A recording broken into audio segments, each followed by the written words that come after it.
Welcome to the Institute of Jewish Knowledge and Learning. We are with Rabbi Akiva Mann as we discover the Tanya behind Chabad. Take it away, Rabbi. Okay, thanks, Kim. Hello, everybody.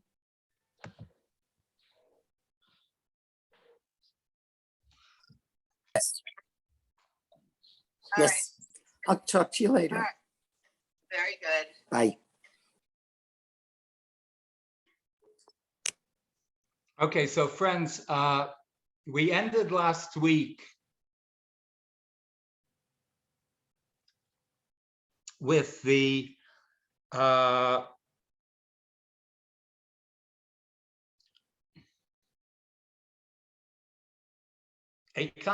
kind of scale. It's really a human scale. On one level, it's fairly simplistic. On another level, it's infinitely complex.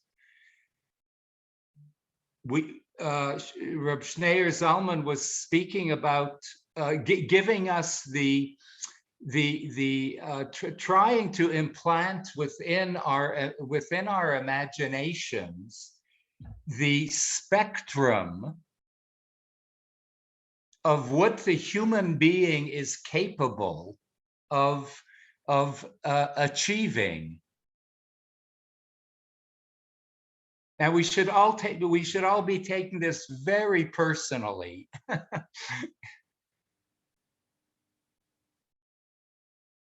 And he says, really, in the matter of like all I would say like all major spiritual traditions, if you want to look at it universally,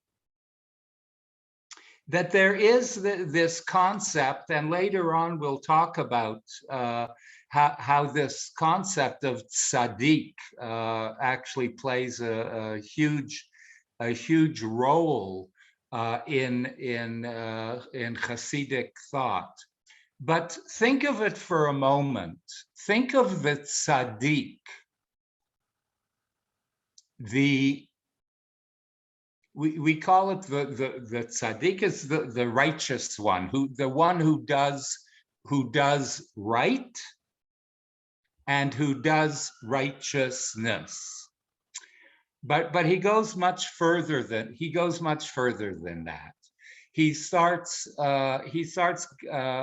going into a psycho-spiritual realm that really is very vast and very beautiful and very adventurous. And he tells us that within the human capability is a level of such righteousness. In other words, we as human beings can be so right. We can be so yashar. We can be so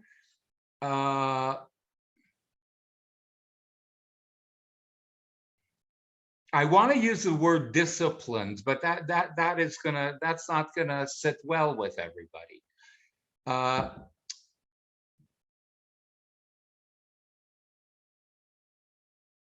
Where we find within ourselves the capability of being our best selves in the most natural way through the medium of that we have recreated our nature. We have the ability to actually be in total control of our natures, and that already is a high level.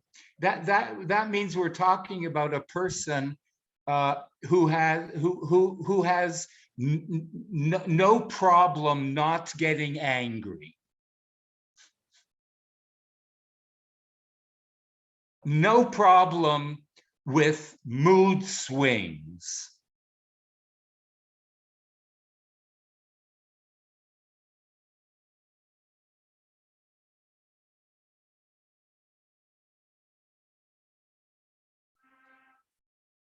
never ever, never ever. I'm just gonna. You throw out examples too. I'm throwing out examples. In other words, one has transformed our baser natures, our very undisciplined emotions, and have created within ourselves a super nature that I do not any longer have to combat anger. My anger button it just doesn't appear anymore. I have that calm. You know, when they say take a chill pill, I'm on that pill in a very organic manner. Mind over matter.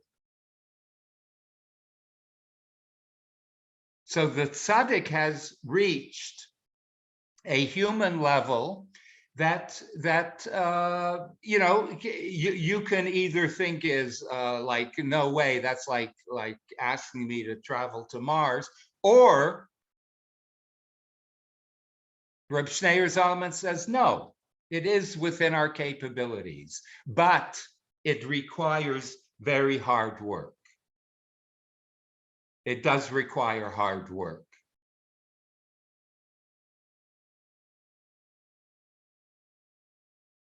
And then he goes on and says, because we have I introduced this idea, because we have a nefesh Elohis, we have a pure transcendent element within the soul. He is describing the soul. It has a transcendent propensity towards holiness, towards righteousness, but that soul is embodied in a body that adds the element of nefesh bahamiyut, the animal soul. I told you last week, I don't like so much the animal soul, but I will give you a translation for that. I'll use them in and out because he uses it, and I'm used to it.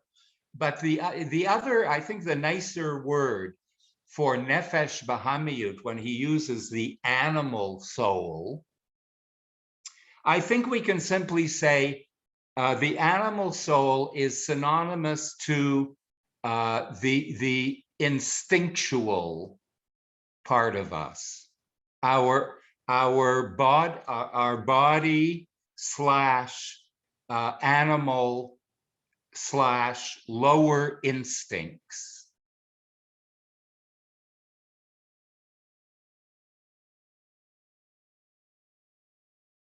And because the divine soul is placed within a finite body that is totally, its nature is one of instinct,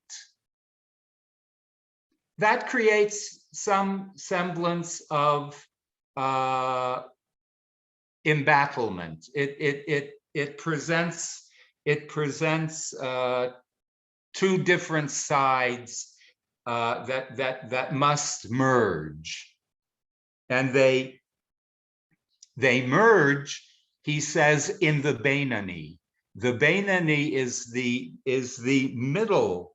It is not the tzaddik and is not the rasha who totally has succumbed and given in to his or her animal instincts. The Beinani is me and you. The Beinani is one who is in flux, who is walking the tightrope. And every moment of the day and every day of the week and every week of the month and for the rest of our lives, we are in somewhat of a battle, unless we have gained that kind of self-control that creates a permanence and a harmony within us, that we actually do not have to think about, let's say just for example, we don't have to think about getting angry. Our anger button is fully in our control. I used to be such an angry person. I used to be able to lash out at people because they looked wrong at me, because they didn't schmeichel at me.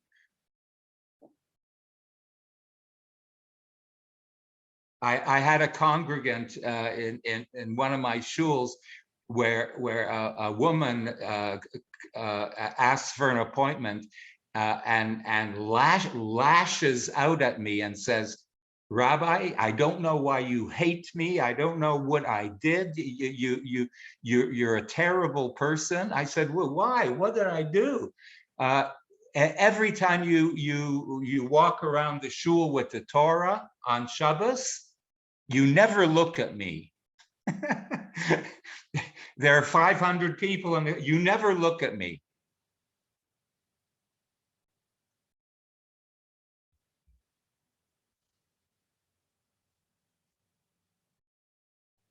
She taught me something. From that point on, I mamish made sure that I looked at that I didn't miss anyone that was close to the Torah. So she taught me something. But when one can come to a point with some of our major attributes, our major emotional buttons, and be able to say from one year to the next, that's what we do on Rosh Hashanah and Yom Kippur. From one year to the next, how did I gain more control over this anger button? How did I gain control and a little bit more inner peace with my piss off button? So that is the Beinani. The assumption is we're always trying to improve ourselves and always trying to get to a deeper place of Tiferet, of the place of beauty, to the resting place where our soul can be totally nourished. That's the assumption. For those that do not assume that, then you're already in the Russia. The Russia doesn't give a damn. The Russia doesn't care. Doesn't mind giving totally into their instinctual tendencies. So in a sense, friends, if we're all in the Beinani Club, welcome to the Beinani Club. Okay? Welcome.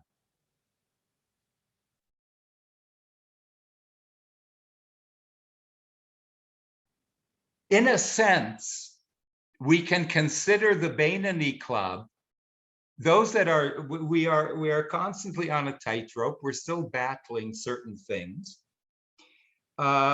We can all actually consider ourselves. We are all recovering in terms of AA lingo. We're all recovering Rashas. We all have this addiction to give into our lower instincts. And we're fighting the battle every day, like alcoholics fight the battle not every time they're around alcohol, not every time they're at a party, but every day is this kind of this battle. So in a sense, Reb Shneur Zalman says anyone in the Beinani club, and he, believe it or not, he says, I am the, Shneur Zalman himself says, I am the president of the Beinani club. I am not the tzaddik. Do not confuse me, says Shneur Zalman, with a tzaddik.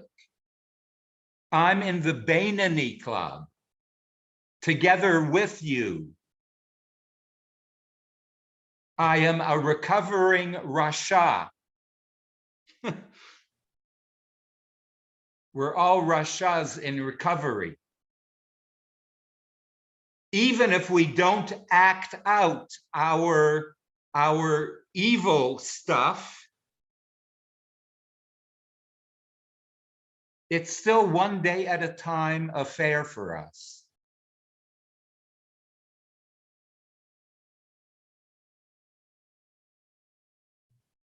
We're always on guard in the Beinani club. We're always on guard not to fall. So what Reb Shneur Zalman is doing here is he is absolutely giving us courage and saying,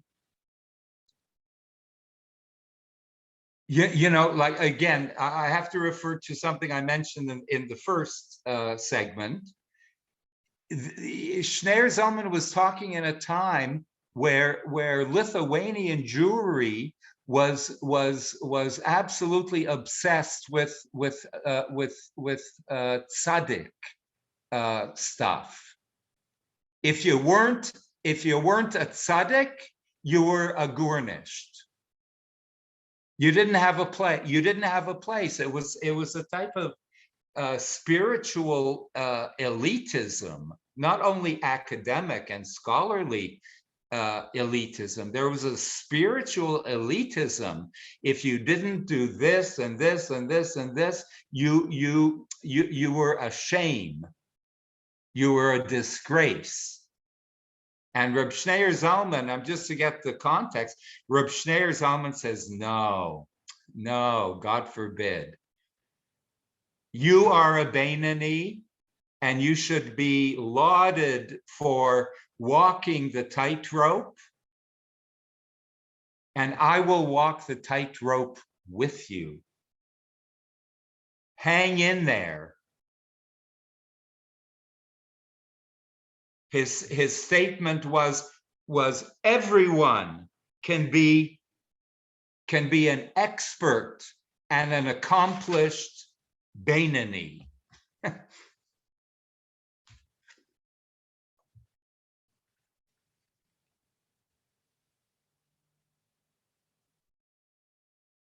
He created out of the average Jew a prince, a person who has dignity, a person who can feel that they have hope, that they're in the club, they have worth. So I'm struggling. So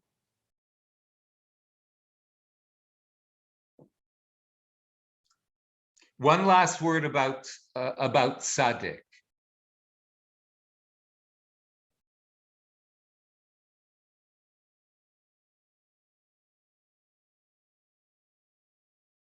I'll just plant this imagination.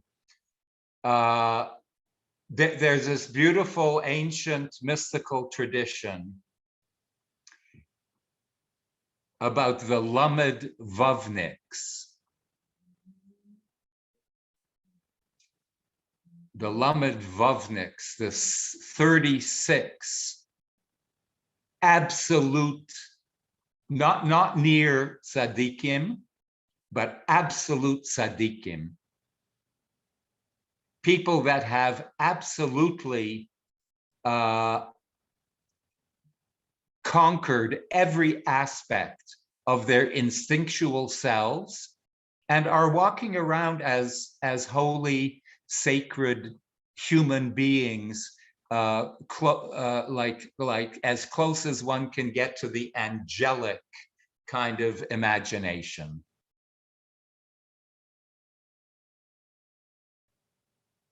And that's a nice thing to imagine. It's a nice thing to imagine. The ironic thing and the mystical thing about it, and I'm pointing this out because everyone points it out, but nobody I don't think anyone goes to the secret, to the sod of what this means. So everyone knows that there's 36 tzaddikim in the world, at any given time. That's part of the tradition, at any given time. And everybody knows that these 36 tzaddikim are anonymous tzaddikim.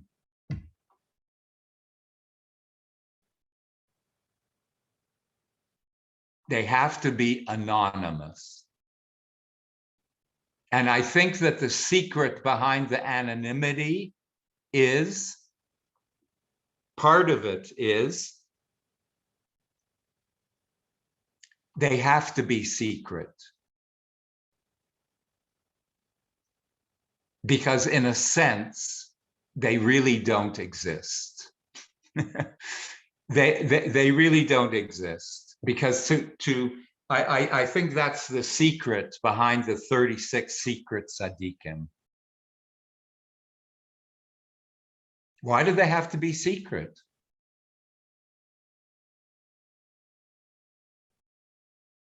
That necessarily means, you know what that necessarily means? That necessarily means that all of the tzaddikim that we call tzaddikim throughout our history are not really tzaddikim. They're not absolute, complete tzaddikim. Why? Because they're known. And if they're known, you necessarily are not an absolute tzaddik. The absolute tzaddik is not known. And it reminds me, Reb Zalman was once asked, have you ever met a tzaddik, a true tzaddik?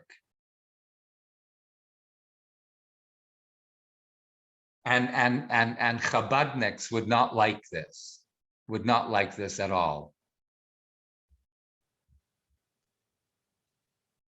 Because Reb Zalman was a Chabadnik, and Reb Zalman knew the sixth Lubavitcher Rebbe, Yosef Yitzchak Schneerson, and knew and learned by Menachem Mendel, the seventh Lubavitcher Rebbe. And he was once asked in his older years, did you ever meet a tzaddik, a true tzaddik? And Reb Zalman says, no, I have not. What he did say, so you know, like people go, yeah, but you were learning under the feet of two Rebbes. Not only two Rebbes, he met other great tzaddikim. But he qualified his statement and said, I have never met an absolute tzaddik. I have met those with strong tzaddik vibes, with strong tzaddik vibes.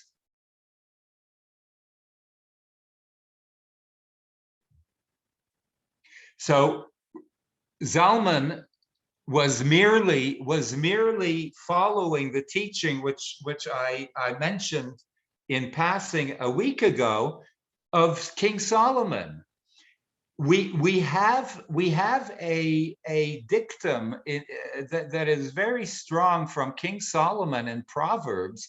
Ain't sadik ba'aretz asher yaseh tov velo yechta. There is no such thing as a human tzaddik, a human being that is considered righteous, asher lo yechta, who has no sin, who has no urge to sin, ba'aretz, in the world. If you are human, you are going to always carry with you an instinctual. The tzaddik has less. The tzaddik is in control of his or her instincts, has come to that place of sacredness, that place of where I am not struggling anymore. But absolute, never, as long as you have that body of yours as the container of your soul. So I think that's a theological message.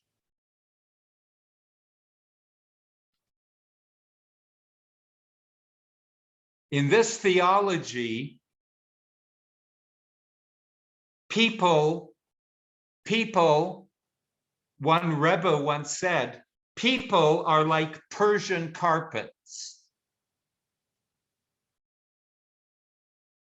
There is not one Persian carpet without a flaw. Without a flaw. In the most beautiful Persian carpet, there's a flaw. You in good Persian carpets, you mamish can't see it. It's not noticeable. But in every Persian carpet, in every human being, there's a flaw. So we have met, hopefully we have met people who were, I know I have been privileged in my lifetime to have met people in all forms, in all forms, whether they be spiritual guides or teachers, or some of my congregants, some of the amcha, some of the common people. I have been privileged to meet many people, I hope you have too, who were accessible models of the tzaddik. And you know what? That's good enough. I don't have to meet the absolute tzaddik. Accessible models of those individuals, those human beings from whatever walk of life that have been shining lights to us and created an accessibility to what righteousness means, to what holy means. What does that mean? I can point to him or her and say that is a model, that is an example of a walking tzaddik. That's good enough, says Reb Shneur Zalman, for us.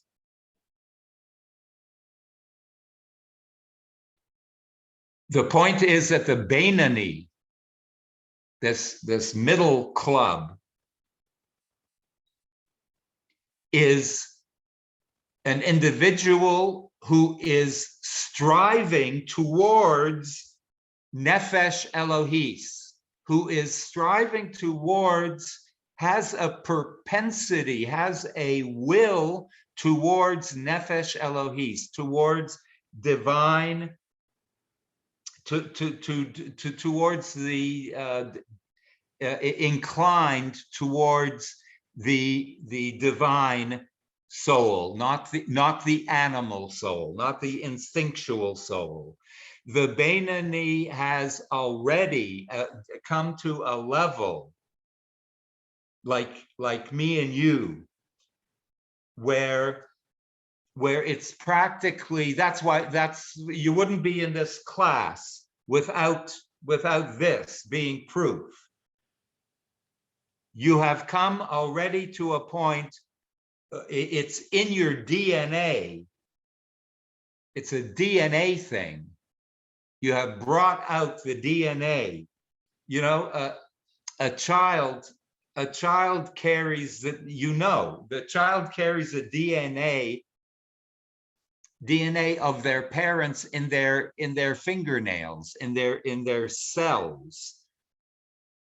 You can point to a fingernail on a baby and say, that is mommy and daddy. So is it, says Rabbi Shneur Zalman, that our divine souls is part and parcel of our DNA.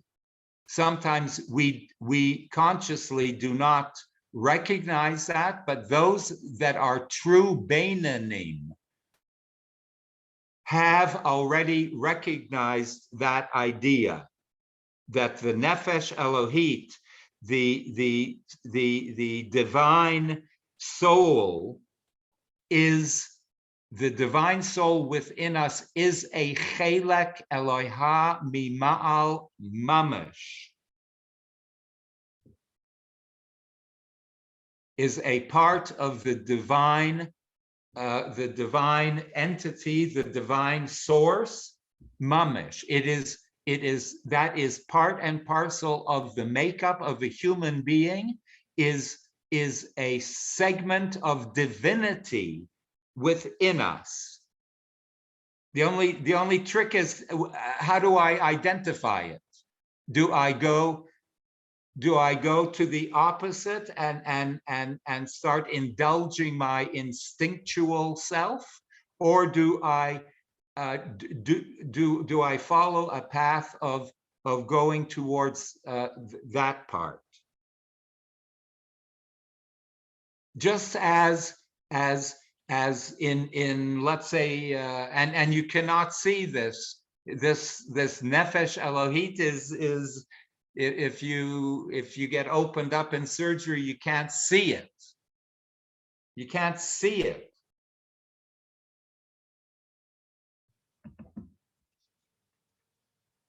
It's like in every other tradition, where the Kundalini rises from. You cannot see those energy zones. They're not physical, but they are part and parcel of our ethereal bodies, or what they call in Hinduism, the subtle. I like this actually, the subtle body. We have non-subtle, we have tangible, material bodies, and then we have a subtle body. And the subtle body in Judaism, in mysticism, is called Nefesh Elohit, the divine soul. And not that you have a divine soul. Don't say, I have a divine soul. Do not say that. That's misleading. I do not have a divine soul. I am a divine soul. I have a body. I am a divine soul. Do you get the difference?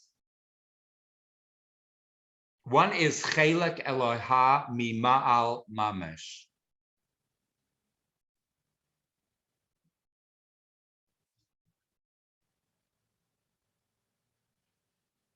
There is literally a part of divinity within us. And that necessarily has to be the invisible part. If it was a physical part, we'd start worshiping it. and then we would justifiably be accused of idol worship. It necessarily has to be ethereal. It necessarily has to be invisible, like godlike invisible. It necessarily has to be elusive. Necessarily. Or else it becomes an idol. And knowing that I do not have a divine soul, but I am a divine soul. I'm saying this as an aside because we're not going to get into it. But knowing that we have, that we don't have a divine soul, but we are a divine soul, makes an unbelievable difference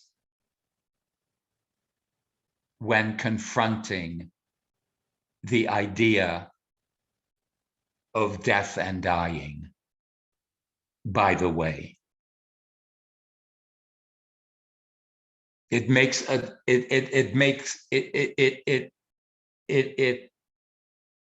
it bridges the gap. That idea that I don't have a divine soul, I am a divine soul, when confronting the idea of our immortality, that alone is going to make a tremendous difference in the way we view death and dying.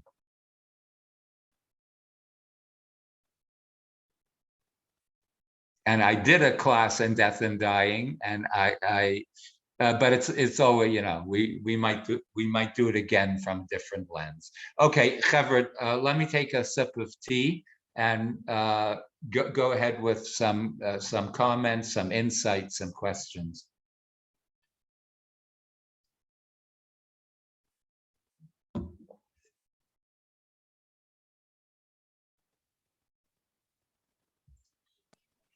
I have two things on my mind. If we do something that's inappropriate and we're sorry and we try to atone, can you ever really forgive yourself for having hurt someone else? That's a problem for me. Even something I did when I was 8 years old, it still bothers me. The second thing is, I am 91. I want to reach 92. So I do everything in my power to say, don't be angry, understand, because I want the reward. Is it okay? I'm looking for a reward. The reward is time. Those are my two things about forgiving yourself and looking for a reward.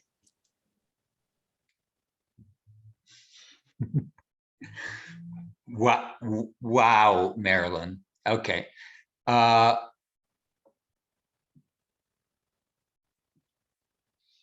It's at Marilyn. If we're going to talk about it a little bit later, but if you have eradicated, and we are able to do this, if you have eradicated in your mind, and eradicated, I mean, if you have gone through a certain purification process that we call tshuva, if you have purified your thoughts and your inclination of that misdeed or misthought, and you have, I'll go quickly, and you have seen in your a more recent history that you absolutely would not have done that thing that you did when you were 8 years old, or for that matter when you were 48 years old. and you would not have repeated that, and that you see yourself actually in action, not repeating that kind of behavior pattern, then you have done tshuva, and it is incumbent upon you to forgive yourself. It is incumbent upon you to release that burden, period. It's incumbent upon you. To your second question, you don't have to be seeking reward. Your psycho-spiritual benefits of being in a place and space of harmony, in a place of where your mind and your actions are, you can live with yourself, you can be proud of your actions and behavior. That in and of itself is an invisible medication that you don't have to be asking anyone for longevity. That in and of itself is going to provide you with years. Thank you so much for those words. They really mean a lot to me. Okay, Marilyn, thank you for being 91. Gosh. Okay. I don't see additional hands, so we can go Okay. back to, oh, wait, Sandy Poslins is looking for her unmute button. There she goes. Hi, you know, you make me think of something, and when you talk about Buddhism or Hinduism, it's interesting because I wrote this down years ago. Buddhism and Hinduism, that a lot of our Israeli kids and Jewish kids are so into, they have Tao, or which looks like Tao, and they are both based that the first thing you do is sit. With Judaism, the first thing you do is walk. And that's what I am putting into these classes is, I don't just sit and learn from you, but I have to do the derech. I have to walk and do what you're contemplating or making us contemplate. I have to do it, and I have to have the ore in my heart, the light of God in my heart. And that's what I'm learning with these lessons. Got it, Sandy. So we are actually very soon going to be getting into what you pointed out, that there is no doubt that other traditions, the mysticism of the East, even the mysticism of Christianity has very beautiful things from which we can glean. There is no doubt about that. And the reason why a lot of Jews in general, Israelis in particular, why over the last few decades, why there was this a very strong attraction to Eastern religions, and more particular Eastern the mystical aspects of Eastern religions, was because they came to a conclusion that all spiritual masters and guides have come to, and these truths were packaged in different ways, and the packaging and then the content was and still is very attractive. Where Jews made the mistake was we had the content all the time, really, all the time. That's what Kabbalah means. Kabbalah means the mysticism that goes back 4,000 years. We had the content all the time. It took Jewish history to create the proper packaging in its proper time. And a long story short, a lot of those that went to Eastern mystical traditions, when they were exposed to Jewish mystical tradition, they woke up and said, holy cow, the Eastern mysticism is not particularly Eastern. It is Jewish. So packaging had a lot to do with it. Packaging had a lot to do with it. Again, as we know as human beings, don't you know?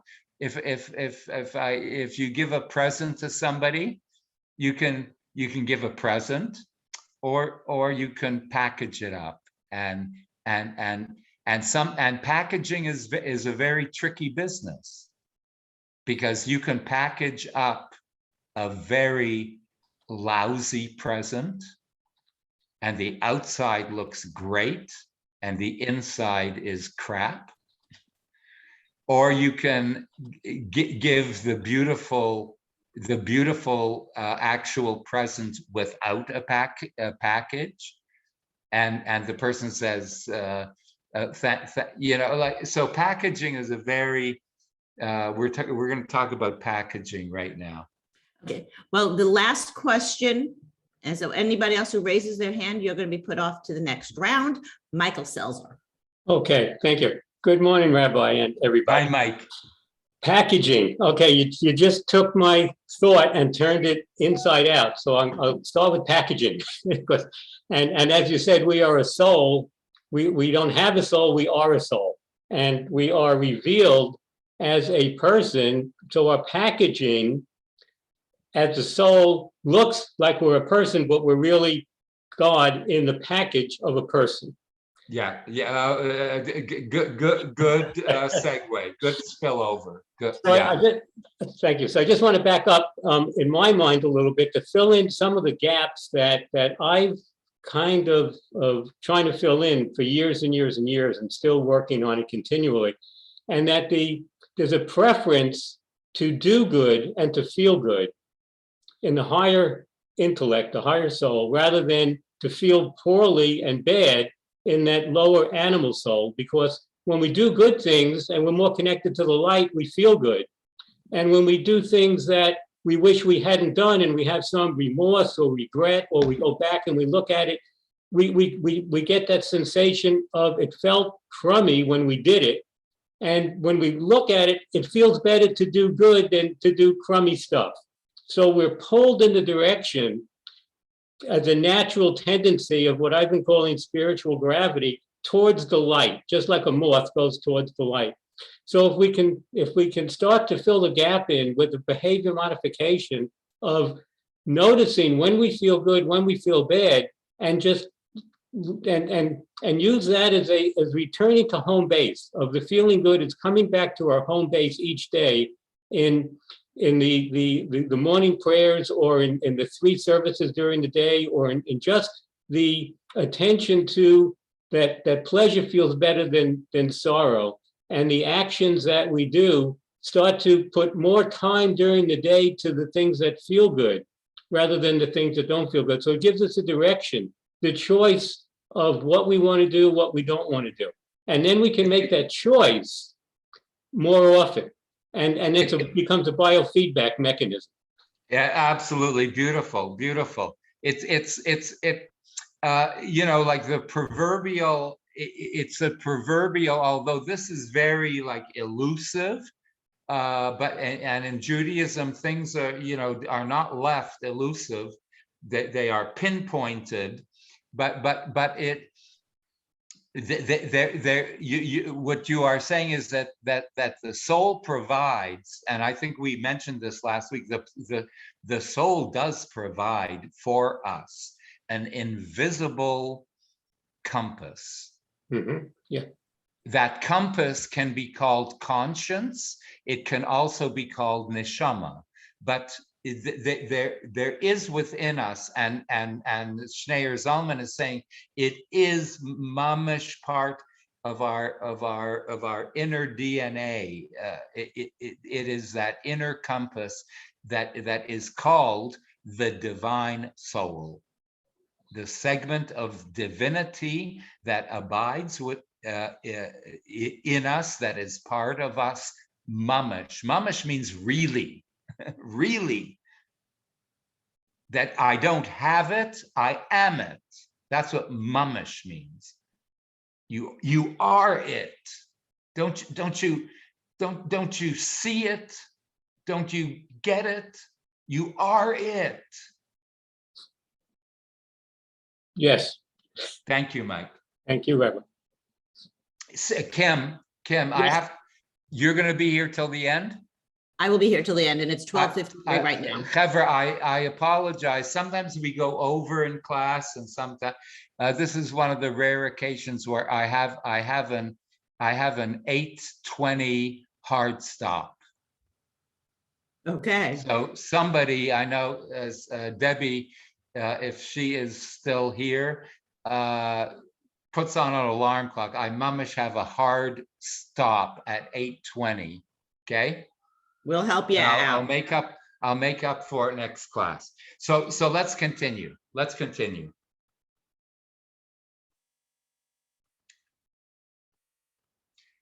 Reb Zalman is about this class, and the next class can really be called, I would call it the anatomy of the soul. It's as if Reb Shneur Zalman is now, he identified that the tzaddik has brought herself to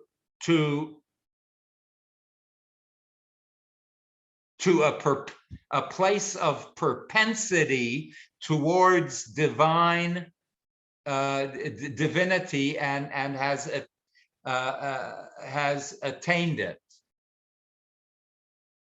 The Rasha has failed in that, and has totally created a propensity within himself towards instinctual lower stuff. The Beinoni is still in doing his or her best, and fluctuating and walking on a tightrope, and growing, and hopefully growing.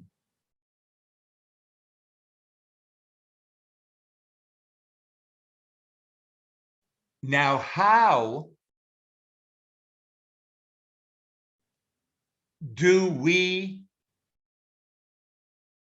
actually facilitate our going to the right or our going to the left? And if we are in the Beinoni club, how do we facilitate our movements?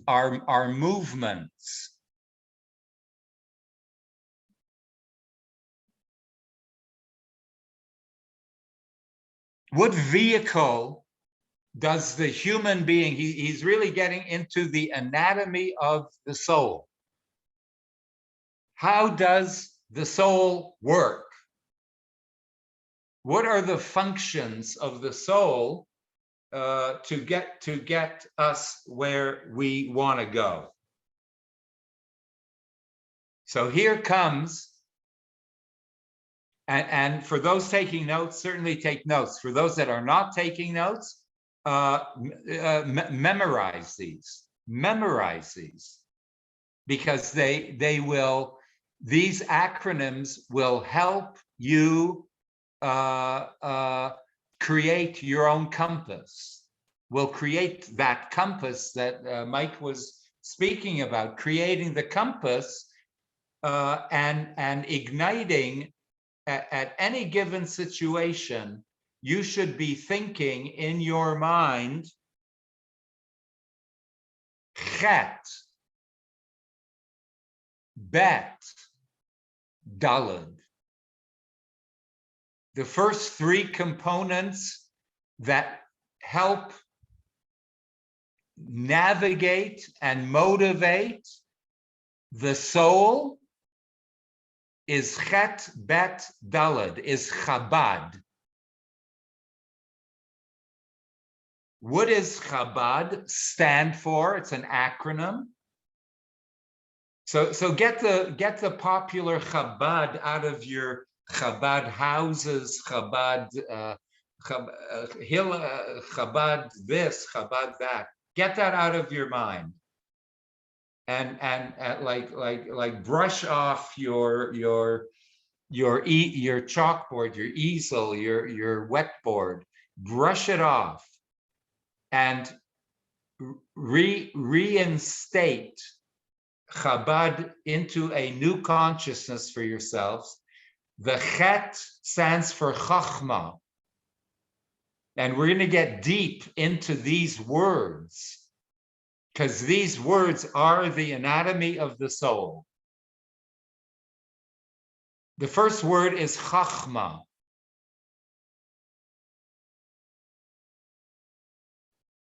Which is wisdom. But who the hell knows what wisdom is? We're going to define it. Chachma, wisdom.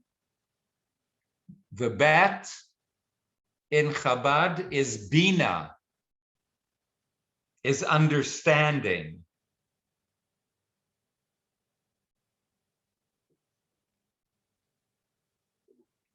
And the daled is da'at, knowledge. Say it 3 times, say it 5 times in your head. Wisdom, understanding, knowledge. Wisdom, understanding, knowledge. Wisdom, understanding, and knowledge. And if we had time, which we don't, but if we had time, I think some of us might have a very difficult time actually delineating in an accurate manner the differences, the elemental differences between wisdom, understanding, and knowledge. And even if we could differentiate, it would be a differentiation on maybe 2 or 3 levels, not more. And with your permission, I would like to really challenge ourselves in a deep way to personalize and internalize the differences in the way Rabbi Shneur Zalman is saying. This is the manner in which the soul operates, through the vehicles of Chachma, Bina, and Das, wisdom, understanding, and knowledge. This is how the soul operates. Aren't you intrigued? Don't you want to know some of the details of this vehicle?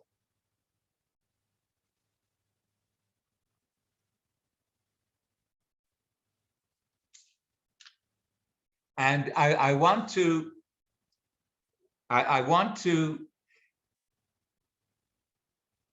introduce the idea of wisdom, understanding, and knowledge with a story about Reb Shneur Zalman, because I think it's a prerequisite story, because what you might be thinking is, oh boy, Akiva said this is going to be the anatomy of the soul.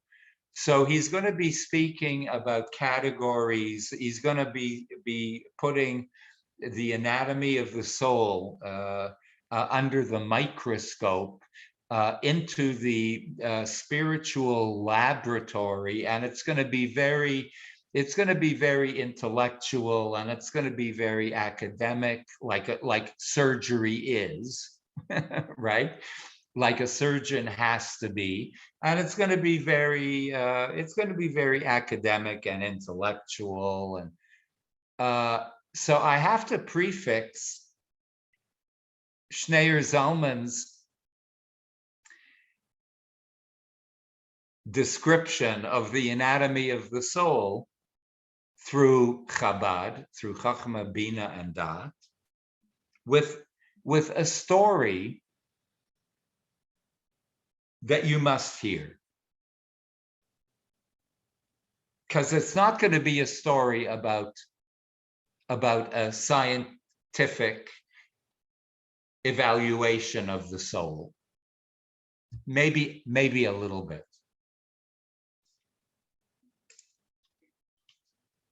Friends, the Tanya, in which the Chabad philosophy is really introduced and illuminated, don't forget, it's a text. It's a text. You're not getting the experiential of Reb Shneur Zalman. You're not getting the devotion. You're not getting the ecstasy from the book. The legend is told, and this is the story. The story is told.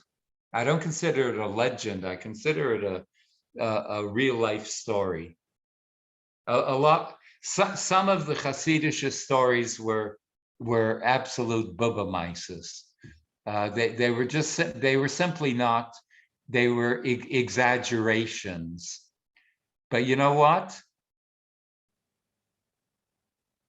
I believe this one is true.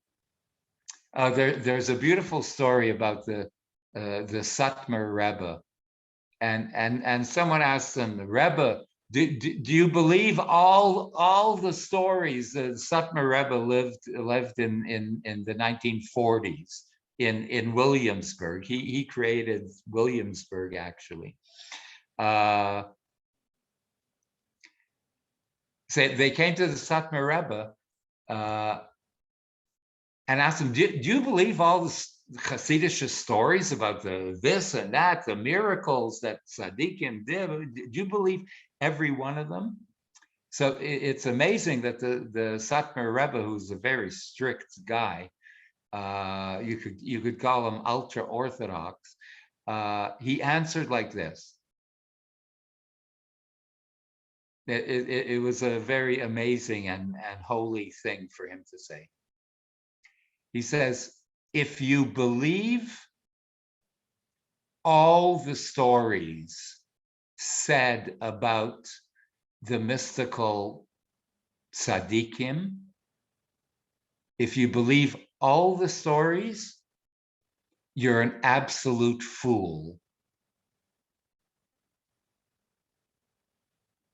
If you believe none of the stories, you're an absolute heretic. And I love that. So I tend to do the same. I don't believe all of the stories, but I certainly do not discount some of the stories. And this story, I full-heartedly believe to be true. The story is told of Reb Shneur Zalman.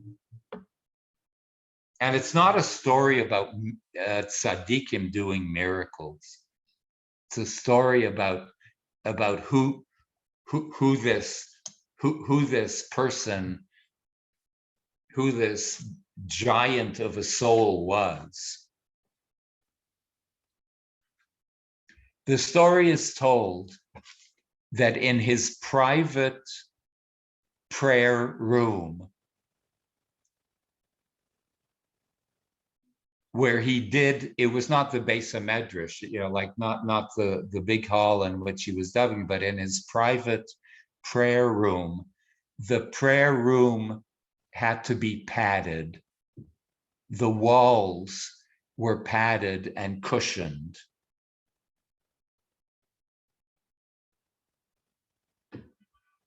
Why? Because when Reb Shneur Zalman was in private, and when he cried out, Ich will nicht dein Olam haba. I don't want your world to come. Ich will nicht dein Gan Eden. I don't want your paradise. This is what they hear from inside the padded room. I only want you. I only want you alone. You.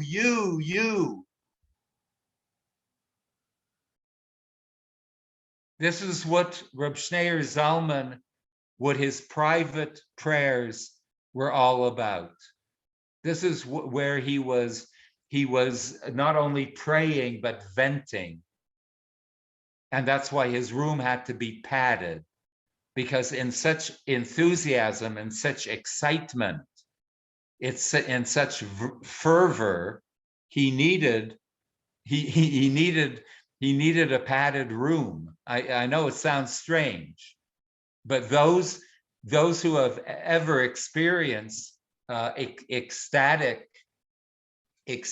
moments of transcendence know that you need sometimes a little padded room. When expressing your deepest thought, I don't want your Gan Eden. I don't want paradise. I don't want reward. I am doing it only for you. I only want union with you. I only want to come closer to that place.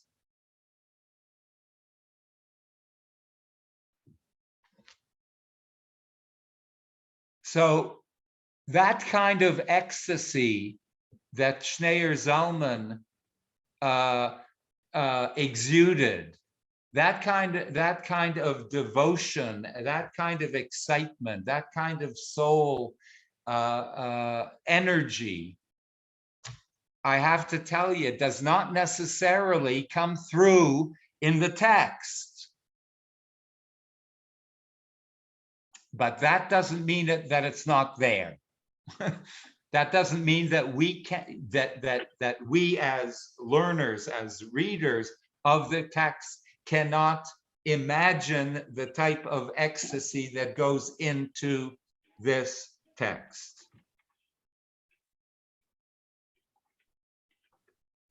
And look where, and secondly, look where we're reading the text from. Look around you. Look around. Look. We're talking about Shneur Zalman writing this in Ukraine somewhere, 250 years ago, and look where we are.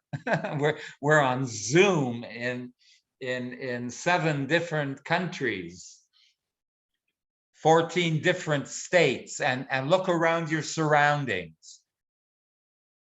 So calibrate what we are about to say about the anatomy of the soul, and we have to re-language and reframe and take it in a. You have 8 minutes to wind up. Okay.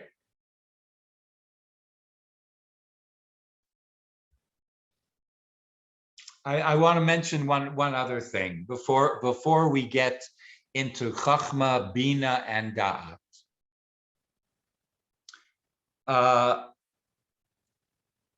In and around the same time that Shneur Zalman lived, there was a personality that really was emblematic, was a model of what was happening in those times. I mentioned in the first class that we're talking about like mamish, right in the beginning and nearly the epicenter of a worldwide, I would say European enlightenment. We are talking about the age of enlightenment, and in a Jewish and non-Jewish context, we are talking about a generation that is highly intellectual. And the model of this intellectualism was no other than Spinoza, who I'm using as the model of enlightenment. And Spinoza is a philosopher who has a very complex theory of morality and God. He speaks about very complicated concepts of morality and God. Parenthetically, he happens to be known to have a big head, and you know, like it's not historically, it's not a coincidence, because his big head was emblematic, was metaphorically that it was the age of enlightenment. It was the age of an enlightenment that was like highly intellectual. And I know in classes before, I know Joan Halpern and Donna Levine and others, Joni, I think, that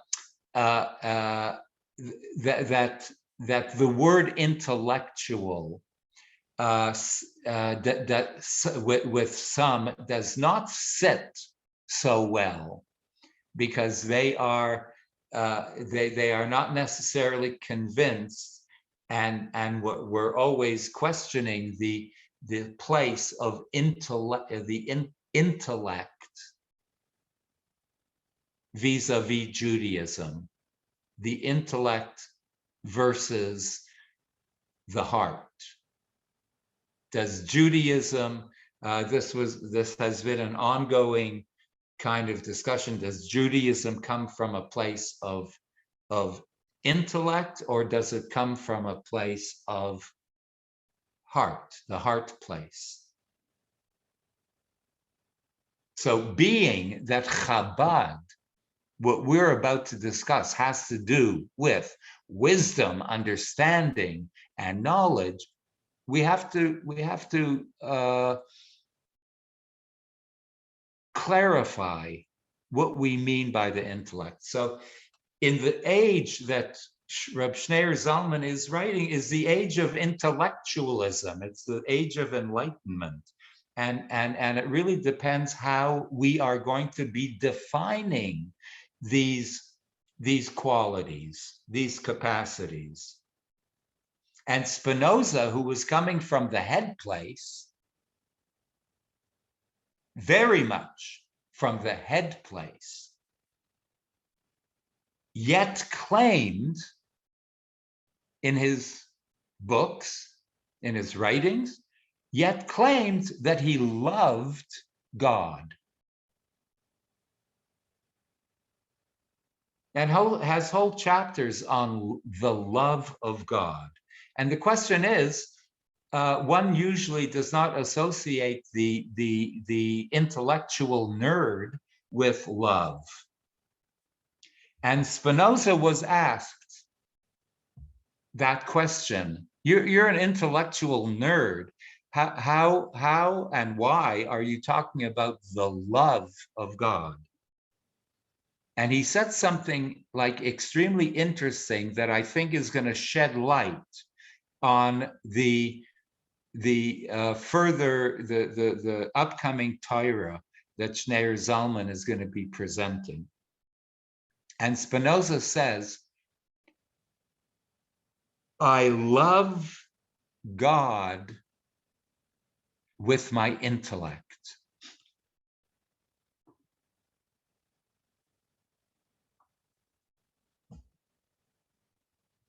You know, friends, that sometimes that happens for people.